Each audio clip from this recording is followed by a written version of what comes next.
हम लोग पढ़ेंगे, देखिए दो चर वाले रैखिक समीकरण का अगला विधि है वज्र गुणन विधि। कौन गुणन विधि? वज्र गुणन विधि। ये तीसरा विधि है। कौन विधि है? तीसरा विधि है। यानी तीसरा विधि का मतलब हुआ कि पहला विधि हम लोग क्या पढ़े हैं? प्रतिस्थापन। दूसरा अवलोकन या लुप्तीकरण विधि है ना। लुप्तीकरण विधि को विलुप्तीकरण विधि भी कहा जाता है। और तीसरा विधि है वज्र गुणन विधि। बात समझ में आ रहा है? वज्र गुणन विधि थोड़ा सा ये अपने आप में बहुत मायने रखता है। वज्र गुणन विधि ठीक है, जरा देखा जाए, खूब ध्यान समझिएगा। वज्र गुणन विधि क्या होता है? सबसे पहले वज्र गुणन विधि समझने के लिए इनका देखिए, इसका दो टाइप होता है। एक होता है, देखिएगा, वज्र गुणन विधि का इसमें दो टाइप होता है। पहला टाइप क्या है, जरा सुनिए। पहला टाइप है कि यदि कोई समीकरण निकाय,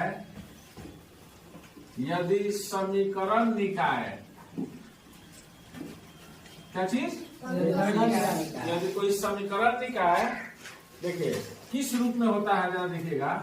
यदि कोई समीकरण निकाय अगर a1x plus b1y plus c1 बराबर 0 हो तब, या a2x plus b2y plus c2 बराबर 0 हो तब, ठीक है। दूसरा क्या है? दूसरा समीकरण निकाय क्या है? यदि समीकरण निकाय, कौन निकाय? समीकरण निकाय, ठीक है। अगर इस रूप में हो, यदि a1x प्लस b1y बराबर क्या हो? c1 हो, ठीक है। a2x प्लस b2y बराबर क्या हो? c2 हो। तो यहाँ पर दोनों का फॉर्मूला अलग अलग होता है। इसका वज्र गुणन, अगर मान लिया जाए यदि समीकरण निकाय अगर इस तरह का हो, अगर कोई दो चर वाले रैखिक समीकरण का रूप इस तरह का हो, तो इसका फार्मूला अलग हो जाता है। बात समझ में आ रहा है?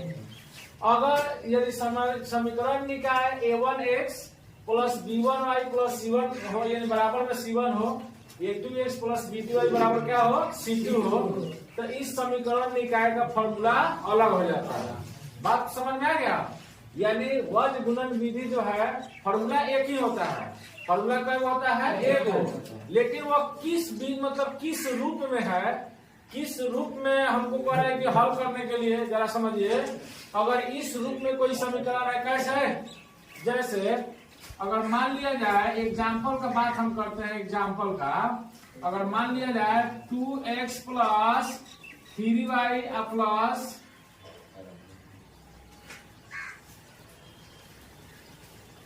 चलिए यहाँ देखिए 2x प्लस 3y, अगर मान लीजिए 2x प्लस 3y बराबर मान लिया जाए 5 हो, ठीक है।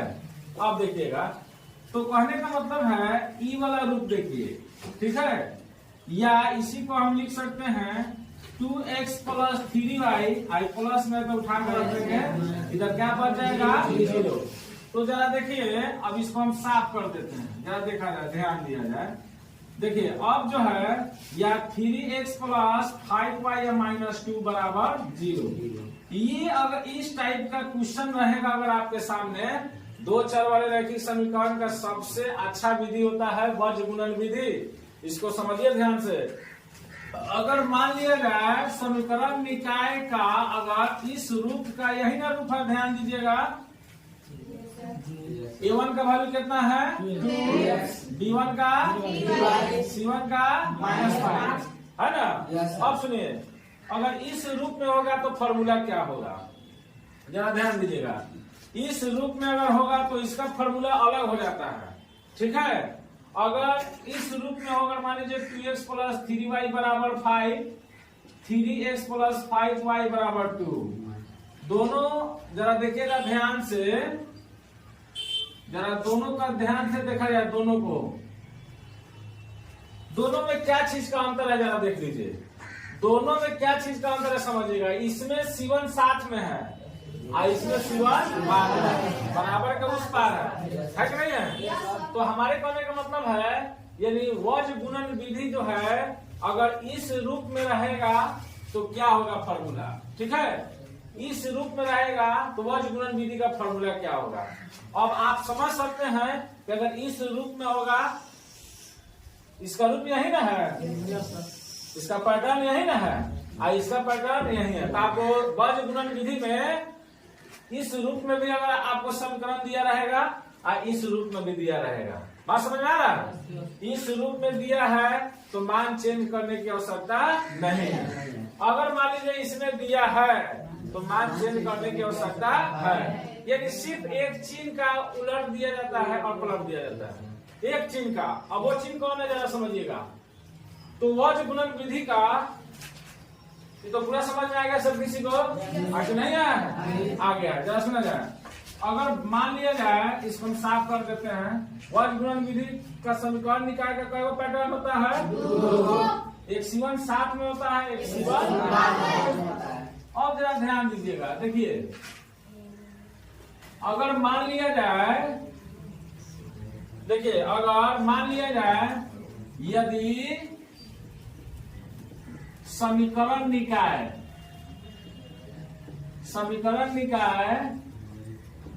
ठीक है, कौन निकाय, समीकरण निकाय। अगर A1x plus B1y plus C1 बराबर क्या हो, ठीक है। A2x plus B2y plus C2 बराबर क्या हो, 0। तब वज गुणन विधि का फॉर्मूला क्या होगा, बात समझ में आ रहा है। किसका वज गुणन विधि का फॉर्मूला क्या होगा, मेरा बात ध्यान समझिएगा। तो वज गुणन विधि का फॉर्मूला हो जाएगा, अर्थात इसको हम लिख सकते हैं, देखिए x बाटा, ध्यान दीजिएगा,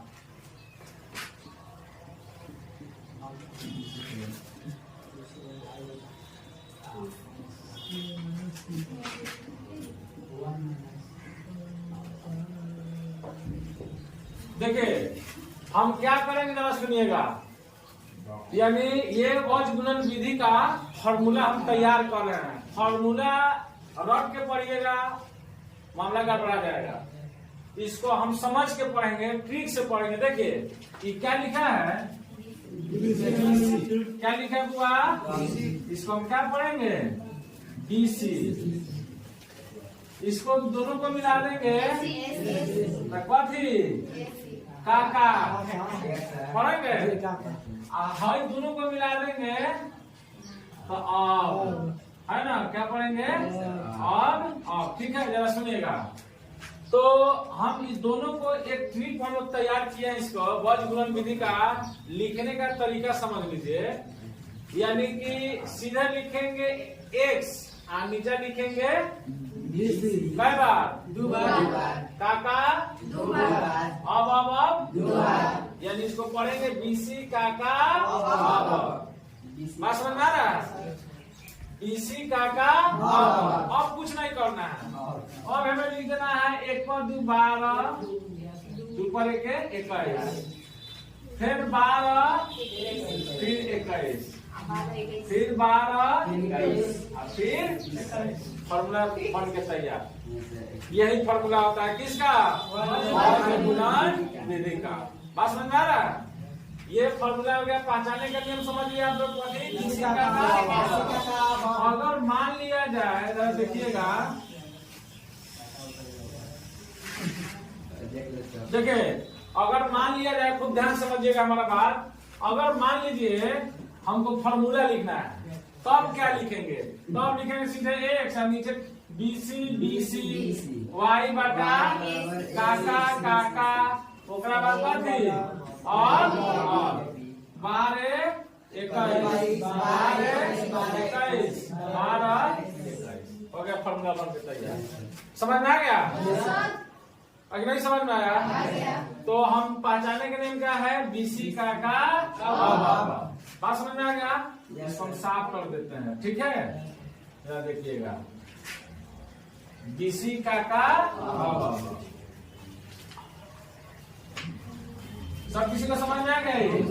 क्या लिखेंगे इसे पाठ करने के? बीसी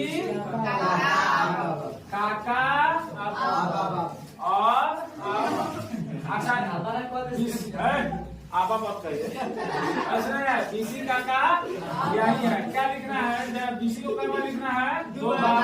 काका को भी 2 बार, अब को भी कई बार लिखना है? 2 बार, है ना।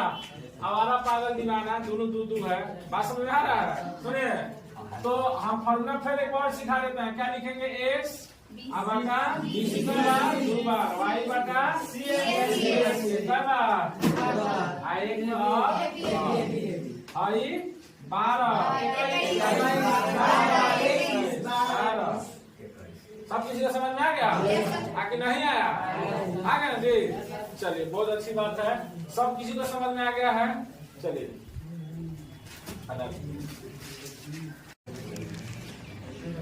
अब हम लोग देखेंगे बॉज गुणन विधि का दूसरा टाइप, है ना, दूसरा कंडीशन। दूसरा कंडीशन हम समझाए थे, जरा याद कीजिए आप लोग, पहले वाला वीडियो में समझाए थे। देखिए, यदि समीकरण निकाय, यदि समीकरण निकाय अगर मान लीजिए किस तरह हो, a1x प्लस b1y बराबर क्या हो? c1, a2x प्लस b2y बराबर क्या हो? c2। तब क्या होगा फॉर्मूला? तो बस वही जीत वही कहानी वही दो, इसे लिखेंगे, इसमें अर्थात लिख देंगे, अर्थात क्या होगा फॉर्मूला? देखिए, वही जीत हम पहले बताए हैं, एक्स बटा क्या लिखेंगे? बीसी, सबको कई बार लिखेंगे? 2 बार। फिर वाई बटा काका 1 बटा और बीसी को 2 बार लिखेंगे, सबको कई बार लिखेंगे? 2 बार। हो जाएगा 12 21 12 21 12 21, यही ना है, कुछ नहीं चेंज करना है। अगर इस टाइप में रहेगा तो सीधे यहाँ क्या लगा देना है? माइनस। फॉर्मूला तैयार, सिर्फ माइनस का कमाल है, फॉर्मूला क्या हो गया? तैयार हो गया, ठीक है। तो ये अगर इस तरह रहेगा, जरा समझिएगा, तब इस तरह हल करेंगे। ये फॉर्मूला आ जाएगा किसका? जरा बताएंगे, बॉज गुणन विधि का एक और फॉर्मूला होता है, जरा देखिएगा। अब देखिए, बॉज गुणन विधि का एक और फॉर्मूला होता है, डायरेक्ट। डायरेक्ट फॉर्मूला क्या होता है, जरा देख लीजिए, हाला नहीं दीजिएगा। यानी होता है यानी बीसी, ठीक है, अब तब हो जाता है और यानी एक्स बराबर डायरेक्ट फॉर्मूला बीसी बटा अब फिर अब देखिएगा, ये हो जाएगा 12 21 12 21, ठीक है। ये डायरेक्ट फॉर्मूला हो गया। एक और फॉर्मूला हो जाएगा वाई बराबर, देख लीजिए, फिर हो जाएगा काका काका अब, ठीक है, हो जाएगा 12 21 12 21। ये भी फॉर्मूला होता है किसका?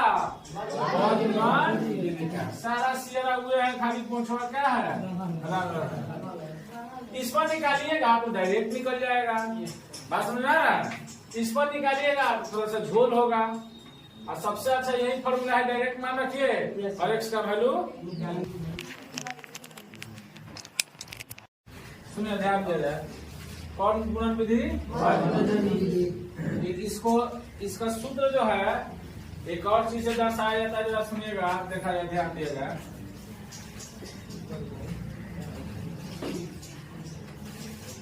तीनों क्रॉस खींच देंगे हम लोग, यानी मल्टीप्लाई का सिंबल खींच देंगे। यहाँ पर किनारा बना देंगे, एरो का चिन्ह यहाँ पर, इसको इसको इसको और इसको। पहला घर को x, दूसरा को y, देखा जाए, हम बोले हैं इसको लिखेंगे BC, इसको भी लिखेंगे BC, ठीक है। इसको क्या लिखेंगे? काका, इसको भी लिखेंगे काका। यानी पहला हो गया BC, दूसरा हो गया काका। तीसरा हो गया और हाई हो गया और 11 समझ में आ रहा है? दूसरा 22 और फॉर्मूला क्या होगा जरा देखिएगा, इससे कैसे फॉर्मूला बनेगा समझिए ध्यान से।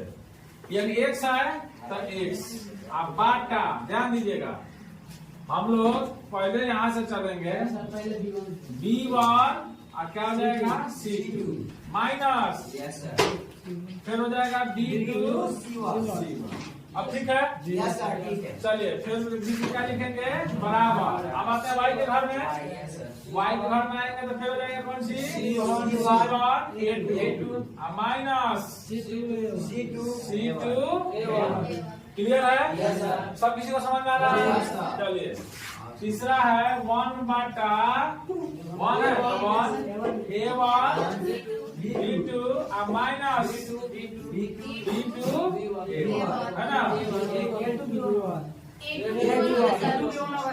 बहुत अच्छी बात है।